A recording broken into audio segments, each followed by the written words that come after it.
भाई जाति हमारी पहचान है। भाइयों बहनों, भाइयों बहनों, भाइयों बहनों, अलूल जुलूल बयान देने के लिए तो 365 दिन बाकी है। गिरिराज जी जैसे और भी बहुत सारे नेता है, खास करके भाजपा के पास।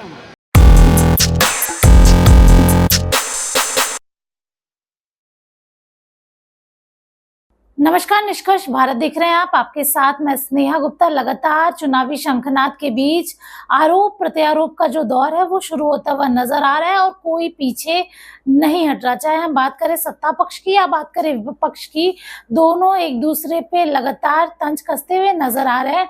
और इसी बीच गिरिराज सिंह का एक बयान बिहार की सियासत में फिर से खलबली मचाता हुआ नजर आ रहा है। अब इस पर मुकेश सहनी ने अपनी प्रतिक्रिया दे दी है और क्या कुछ कह रहे हैं मुकेश सहनी, पहले हम चाहेंगे आप इस वीडियो पे नजर डालिए। सवाल कीजिए।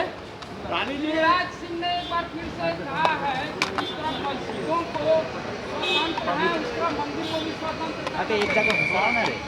देखिए, गिरिराज जी कोई पहली बार इस तरीके का बयान नहीं दे रहे। गिरिराज जी जैसे और भी बहुत सारे नेता है, खास करके भाजपा के पास, वो भाईचारा को और आपस में सद्भाव रहे इसको मानते नहीं हैं। हमेशा वो नफरत की राजनीति कर रहे हैं। आज की तारीख में चुनाव का समय है। चुनाव में जनता का बात रखे और अलूल जुलूल बयान देने के लिए तो 365 दिन बाकी है।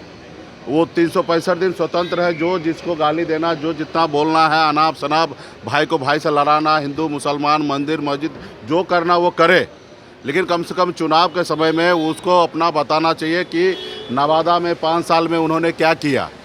अभी आप बेगूसराय गए, वहाँ पे 5 साल आगे आपको जनता चुनेंगे तो आप क्या कीजिएगा। तो ये रिपोर्ट देना चाहिए। आपके देश के प्रधानमंत्री जी 10 साल रहे हैं। 10 साल में उन्होंने जो जो वादा किया सीना ठोक कर, भाइयों बहनों, भाइयों बहनों, भाइयों बहनों, तो भाइयों बहनों को बताइए कि भाई आपने क्या किया और कहाँ आप सफल हुए। तो ये सारे बात नहीं कर रहे। आज हमारे देश का युवा रोड पे बेरोजगार होकर घूम रहा है, किसान परेशान हो रहा है, आत्महत्या कर रहा है, पक्का मकान नहीं है, लोग परेशान हैं। तो ये सब चीज़ छोड़कर आप उलूल जुलूल का बयान दे रहे हैं। उनके ऊपर अभी कोई क्या टिप्पा टिप्पणी करना, वो ऐसे ही बोलते रहते हैं।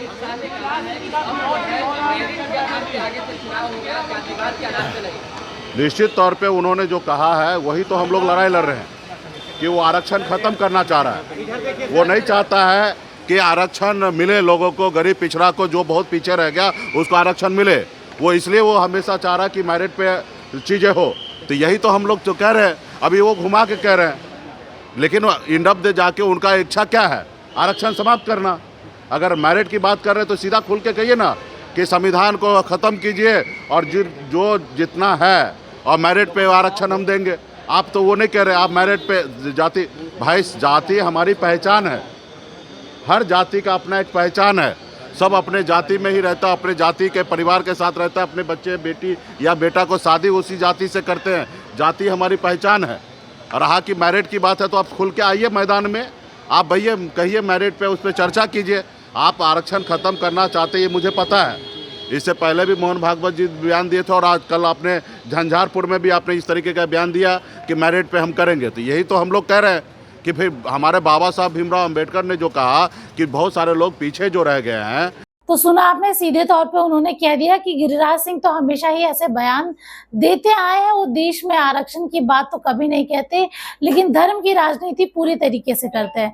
धर्म के ऊपर, मंदिर मस्जिद, मुसलमानों के ऊपर हमेशा ही गिरिराज सिंह जो है हमेशा बयान देते रहते हैं।